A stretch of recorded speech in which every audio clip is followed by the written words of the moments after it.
Some people break your heart without saying one bad word. That is what happened to me. I thought I found someone special.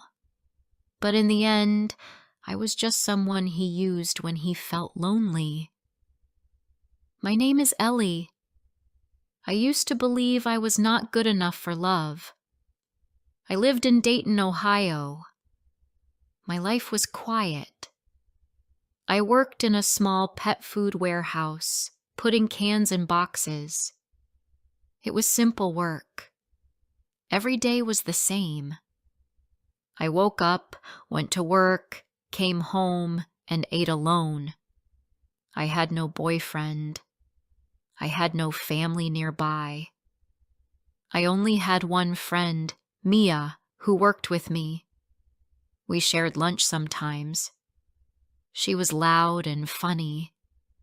I was quiet. Then one Monday morning, I met Ethan. He came into the warehouse to fix one of the machines. He wore a blue shirt and had kind eyes. He asked me, "Where is the manager?" I pointed and said nothing else. But when he walked away, I looked at him again. I felt something strange in my chest. I didn't know why. The next day he came back. He smiled and said, "Hi again." I smiled too, but I didn't speak much. He asked for my name. I said, "Ellie." He said, "That's a sweet name." I thought about his words all day. After that, he came often. He always tried to talk to me. Sometimes he made jokes. Sometimes he just said I looked nice. I was shy. I didn't say much. But inside, I was excited. No man ever talked to me like that. I was never the pretty one. I didn't wear makeup. I didn't have long hair, but Ethan looked at me like I mattered. One Friday, he asked if I wanted to have coffee with him after work. My hands felt cold. I didn't know what to say, but I said yes. That evening, we sat in a small shop near the bus stop. He asked about my life. I told him I lived alone. I told him I had no brothers, no sisters. My parents lived far away. I said, "I don't go out much." He said, "That's okay. I like quiet people." I felt happy. After that day, we met more, sometimes on weekends, sometimes after work. He said he liked spending time with me. I started to feel close to him. He never called me his girlfriend, but he sent messages every day. He told me I was sweet. He said I made him feel calm. I believed him. One night we went for a walk after dinner. He held my hand. I didn't ask what we were. I didn't want to scare him. I thought, maybe if I wait, he will say he loves me. Weeks passed. He came over sometimes. He ate dinner at my place. He held me close and made me feel safe. I told Mia about him. She said, "Be careful." But I didn't listen. I thought, she doesn't understand him like I do. Then one day, things started to change. He stopped calling every day. He said he was busy. I asked, "Are you okay?" He said, "Yes, just tired." But something felt different. Sometimes I waited hours for one reply. Sometimes he didn't show up when we planned to meet. I sat alone at the cafe looking at the door. My heart hurt, but I told myself, maybe he is busy. One night I asked him, "Do you still like me?"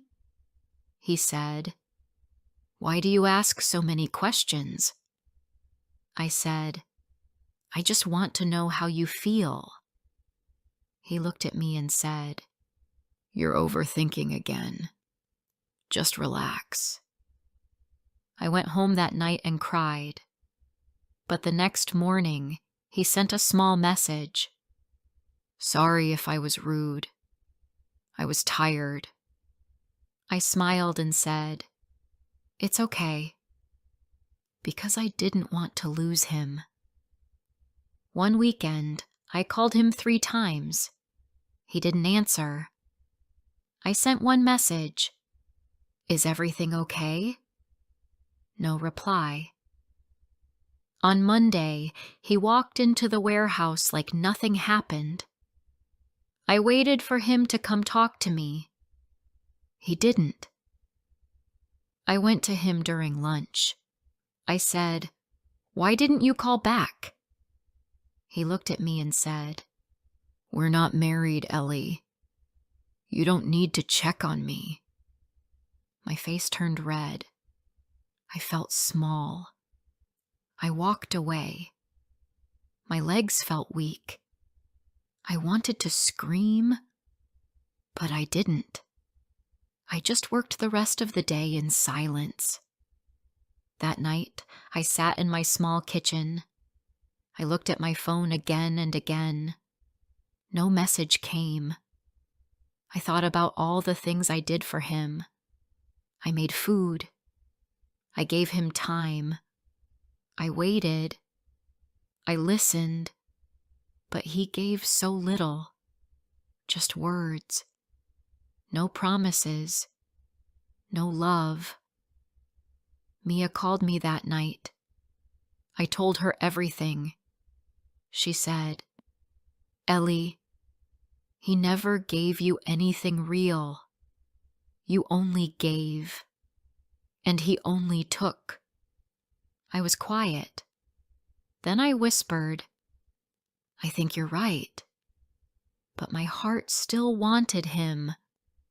The next time I saw him, I said, "Ethan, I don't think I can do this anymore." He raised his eyebrows. "Do what?" "This, us," I said. He laughed. "What do you mean, us? We were just having fun." His words hit me like ice. I said, "I loved you." He looked at me like I was stupid. "You made that up, Ellie. I never said anything like that." I walked away. I didn't cry in front of him. That night, I sat on my bed. My chest felt heavy. I looked in the mirror and saw a woman who gave too much to someone who never cared. I felt pain, but I also felt something new. I felt done. I didn't want to wait anymore. I didn't want to beg. He used me. He never chose me. But now, I would choose myself. Before I share the rest of my story, I need to know, where are you listening from? Knowing someone hears me, understands me, gives me strength. The next morning, I woke up early. The room was cold and quiet. I sat on the edge of the bed and looked at the floor.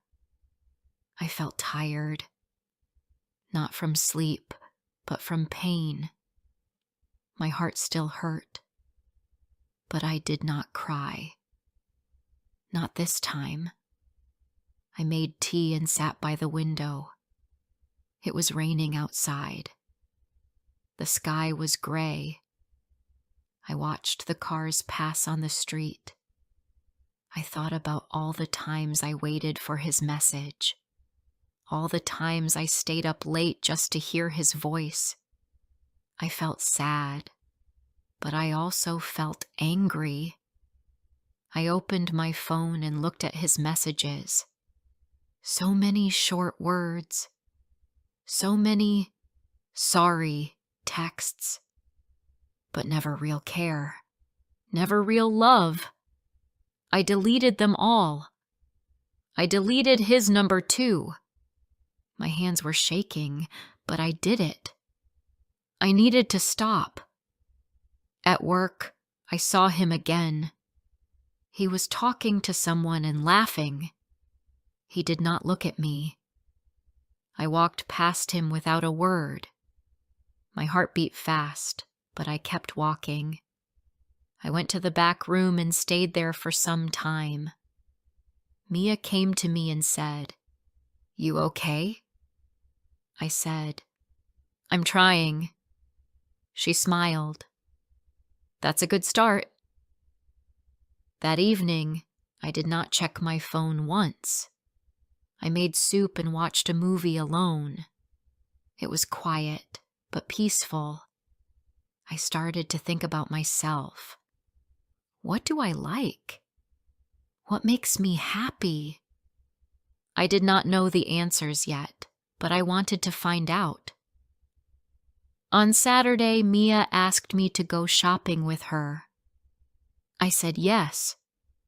We walked around the mall, looked at shoes, and ate ice cream. I told her I felt strange. Not happy, not sad, just empty. She said, "That's normal. You gave your heart. Now your heart needs time." I looked around at all the people in the mall. Some were laughing. Some were alone like me. I didn't feel so small anymore. I was just one person in a big world. That night, I wrote a list. Not a list of dreams, just a list of small things. Wake up early, go for a walk, call Mom, clean my room, learn something new. It was not a big list, but it helped me. The next day, I woke up and did the first two things. I walked around the block and looked at the trees. I breathed in the cold air. It felt fresh. It felt new. At work, I stayed busy. I didn't look at him anymore. I just did my job. He didn't talk to me. He didn't say sorry again. Maybe he didn't care. But I was starting to care about myself. A week passed, then 2.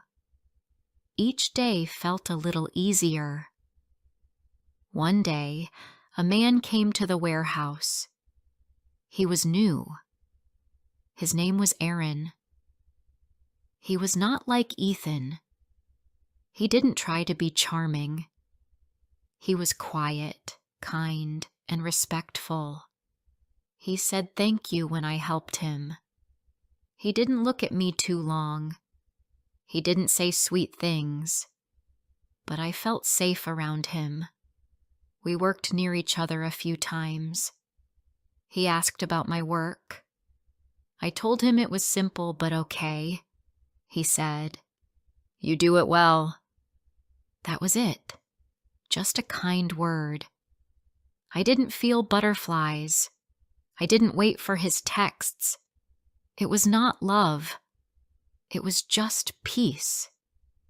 Mia noticed. She said, "He seems nice." I said, "Yes, he is." But I was not ready. I didn't want to fall again. I didn't want to be hurt again. So I smiled at him, but I stayed quiet. One day after work, I stayed late to clean up. Aaron was still there. He said, "You always stay late?" I said, "Sometimes." He said, You work hard." I looked at him and smiled. "I try." Then he said, "Some people don't see quiet women, but I do." My heart felt soft, but I didn't speak. I just looked at him and nodded once. It was a small moment, but it stayed in my mind. At home, I thought about his words. I remembered all the times I felt invisible, all the times I wanted someone to choose me. And now, someone saw me. Not in a loud way, not with sweet lies, just simple truth. But I told myself, this time, take it slow. The next weekend, I cleaned my home. I played music. I danced a little while I swept the floor. I laughed at myself in the mirror. I looked silly, but I felt alive. I called my mom and talked for an hour. I told her about work. I told her about Mia. I told her I was trying to feel strong again. She said, "You're stronger than you think." One night, I looked at the bed beside me.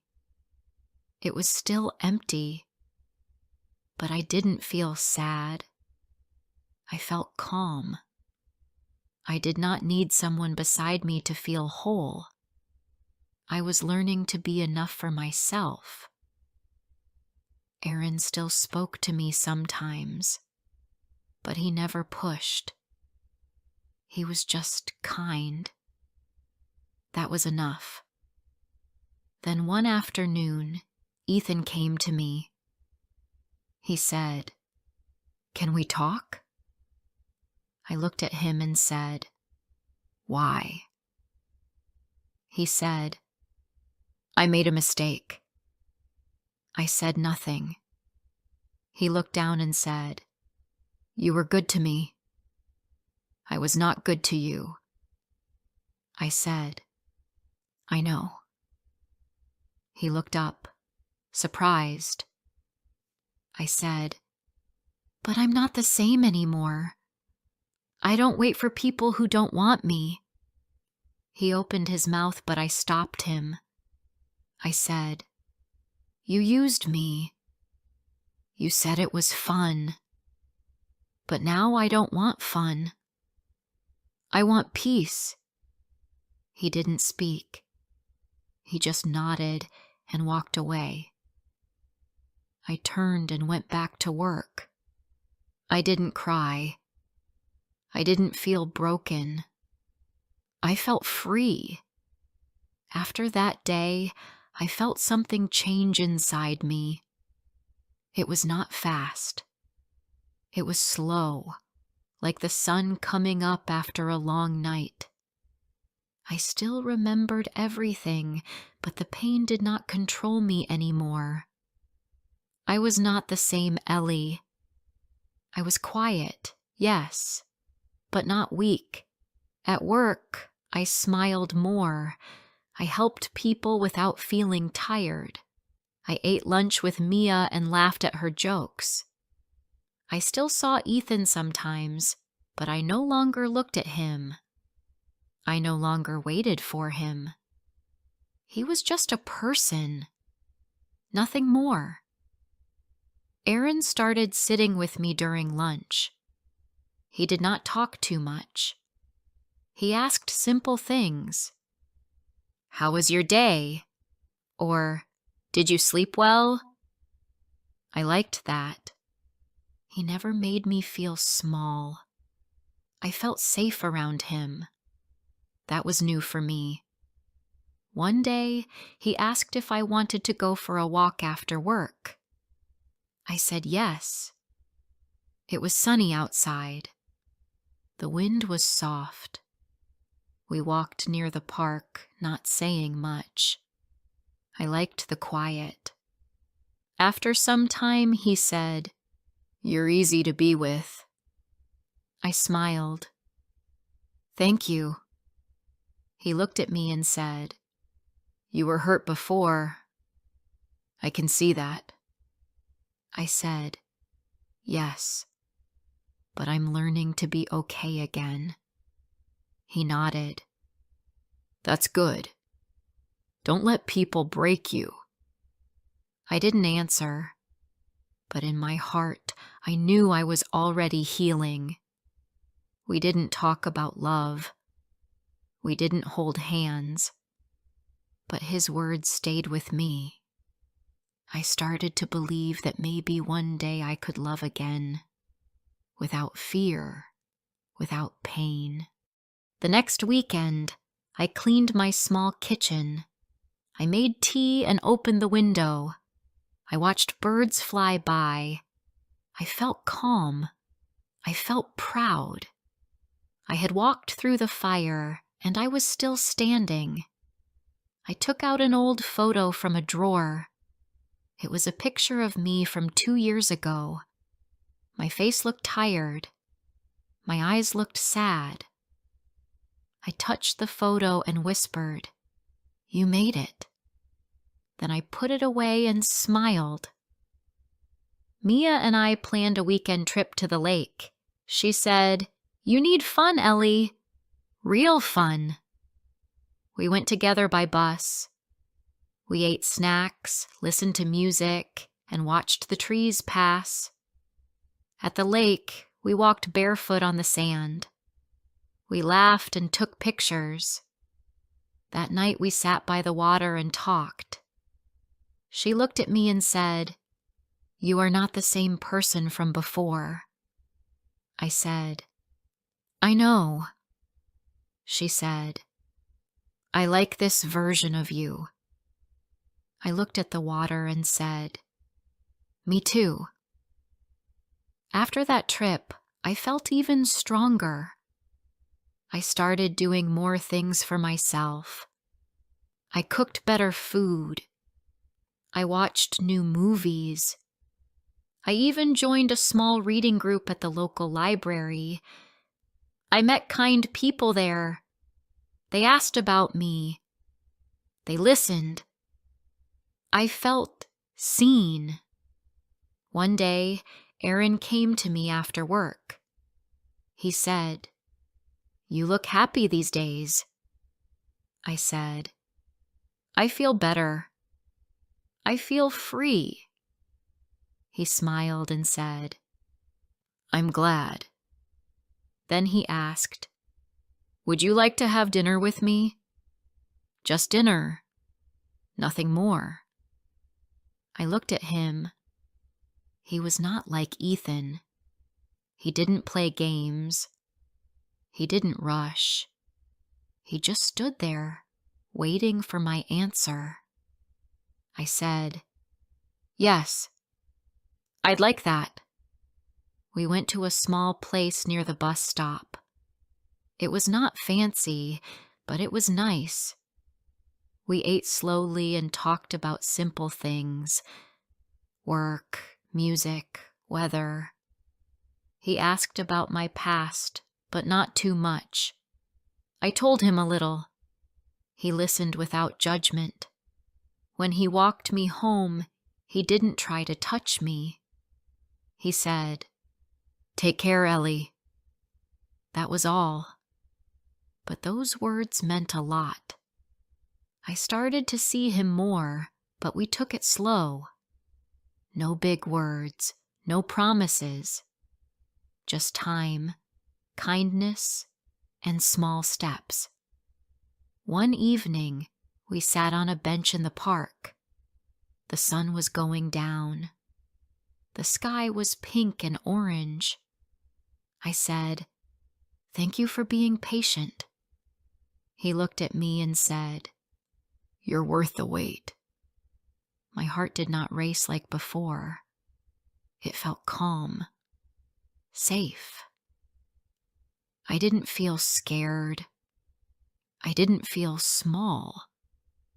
A few days later, I saw Ethan again. He was talking to someone in the parking lot. He saw me too. For a second, our eyes met, but I looked away. I did not feel pain. I did not feel hate. I felt nothing. I walked past him like he was part of an old book I did not want to read again. At home that night, I thought about my journey. I thought about the girl who waited for messages, the girl who cried into her pillow, the girl who asked, "Am I not enough?"